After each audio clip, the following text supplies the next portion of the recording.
अस्सलामुअलैकुम एवरीवन, मैं हूं मोहम्मद तलहा और आप लोग देख रहे हैं तलाश face academy. First year chemistry का एक और लेक्चर आज हम लोग कवर करेंगे और हमारा चैप्टर नंबर 1 जो इंट्रोडक्शन है बेसिक कॉन्सेप्ट्स का वो कंटिन्यू है। और लास्ट लेक्चर के अंदर अगर आप फॉलो कर रहे हो तो हम लोगों ने मास रिलेशनशिप को समझा था, उसकी एग्जाम्पल्स को सॉल्व किया था। और जैसा कि आज आपने ऑलरेडी पढ़ लिया होगा कि आज का जो हमारा लेक्चर है उसमें हम लोग वॉल्यूम रिलेशनशिप्स को स्टडी करने वाले हैं। ठीक है, तो स्टिशियोमेट्री में स्टिशियोमेट्रिक जितनी भी कैलकुलेशन होती है, जब हम जो है वो मालूम करना चाहते हैं रिएक्टेंट की मदद से प्रोडक्ट का कुछ मास या वॉल्यूम, या फिर इसी तरीके से वाइस वर्सा आप समझ सकते हो कि प्रोडक्ट का वॉल्यूम या मास के जरिए हम कैलकुलेट करना चाहें रिएक्टेंट्स को, तो वो स्टिशियोमेट्रिक जो हमारे पास कैलकुलेशन है उसका हमारा टॉपिक चल रहा है। और आज हम लोग वॉल्यूम रिलेशनशिप को स्टडी करेंगे, जिसको समझने के लिए सबसे पहले आपको गे-लुसेक लॉ समझना पड़ेगा।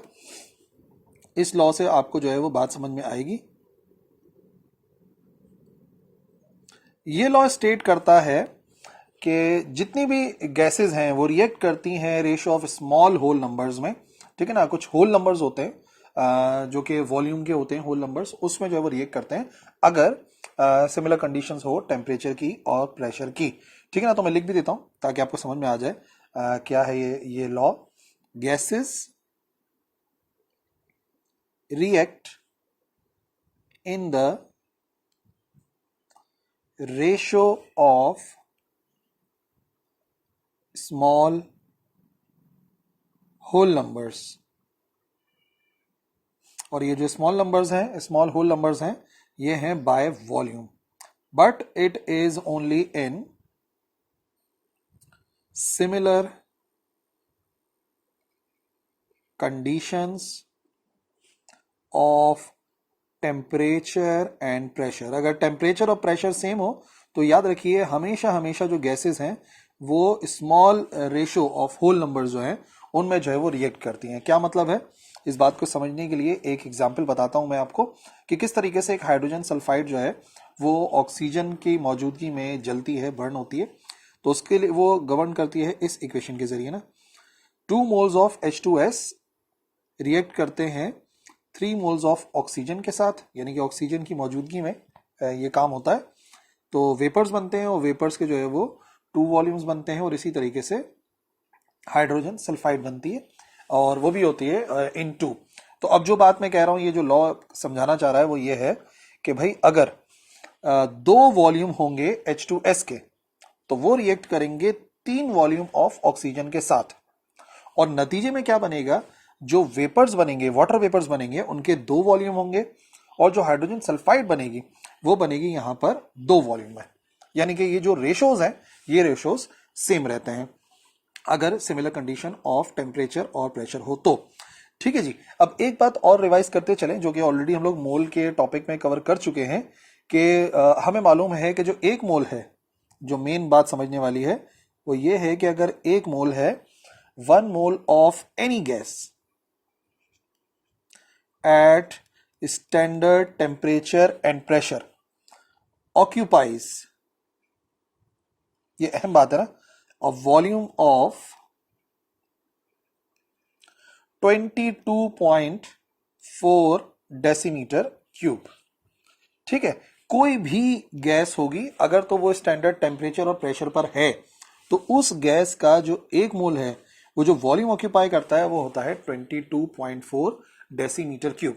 और ये वो मेन रिलेशन है जिसको इस्तेमाल करते हुए हम सारे के सारे जो प्रॉब्लम्स हैं वॉल्यूम रिलेशनशिप की उनको हम स्टडी कर पाते हैं। आपने बस ये बात याद रखनी है कि एक मोल इतना ऑक्यूपाई कर रहा है तो इसका मतलब 2 मोल कितना ऑक्यूपाई करेंगे, इसका डबल।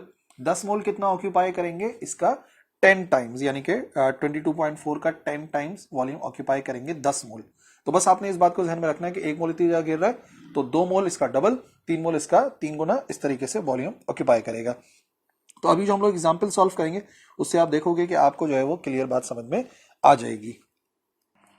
ओके, तो example 1, what volume of oxygen O2 at standard temperature and pressure is required to burn 500 dm³ of ethene. Ethene gas को बर्न करना है और वो गिवन है हमें 500 डेसीमीटर क्यूब, यानी कि हमें रिएक्टेंट गिवन है और मालूम करना है कि कितना ऑक्सीजन रिक्वायर्ड है। इथीन को बर्न करने के लिए, वो भी 500 डीएम क्यूब।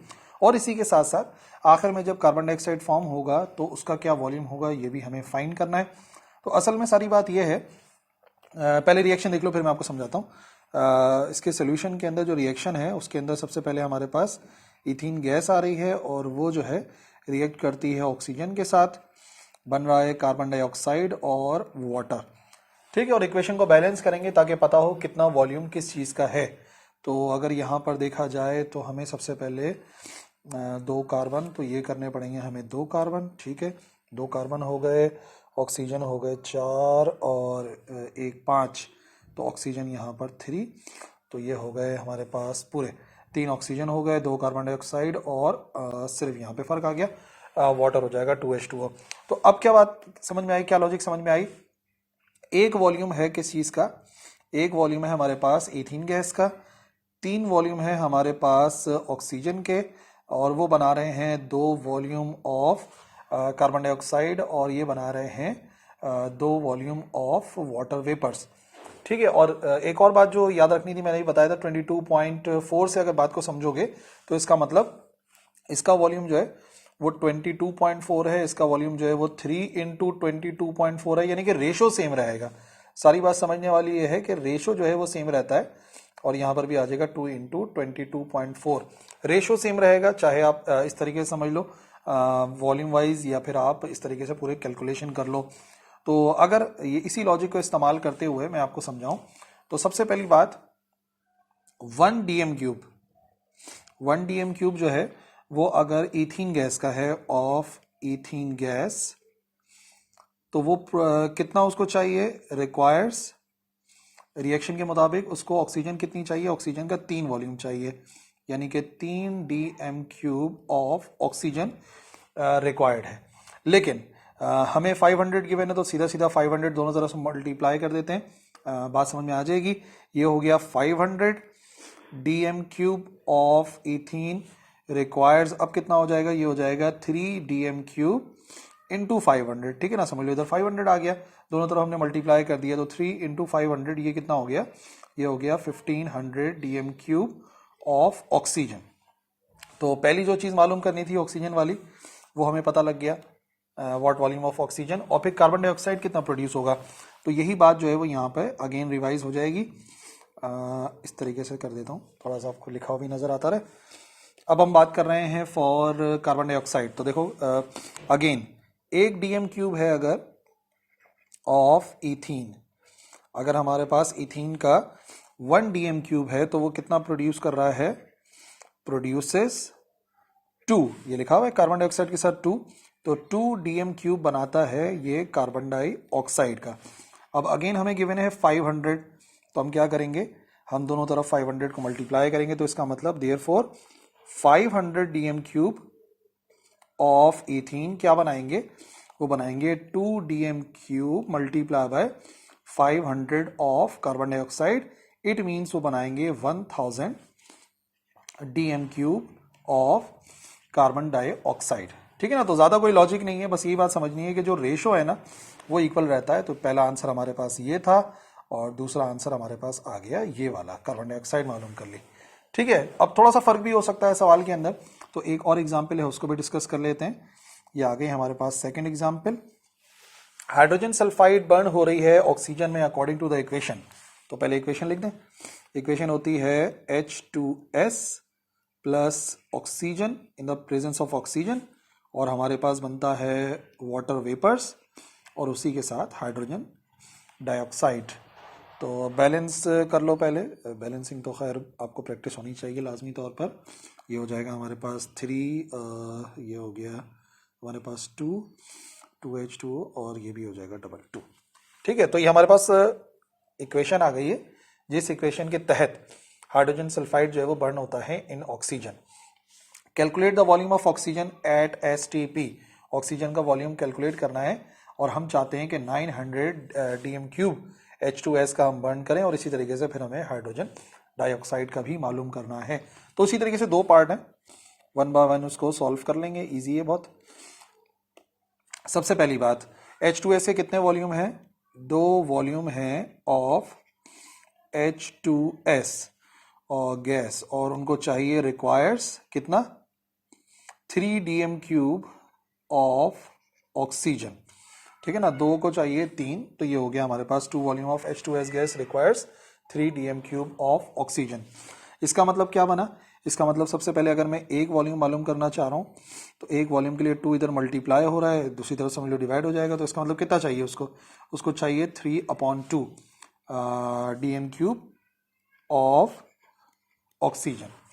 अब इसी तरीके से हमें एक वॉल्यूम थोड़ी मालूम करना है, हमें तो मालूम करना है 900 dm³, तो समझ लो दोनों तरफ 900 को मल्टीप्लाई करा तो 900 volume of H2S gas requires 3/2 into 900 dm³ of oxygen, यानी कि इसको सॉल्व करना है हमें, ये हो जाएगा 1350 dm³ ऑफ ऑक्सीजन, यानी कि इतनी ऑक्सीजन रिक्वायर्ड है बर्न करने के लिए 900 dm³ ऑफ H2S को।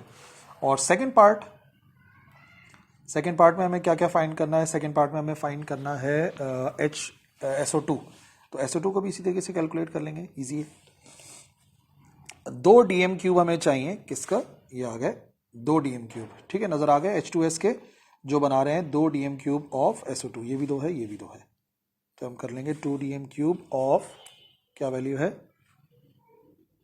H2S गैस क्या दे रही है हमें, गिव 2 dm³ ऑफ SO2।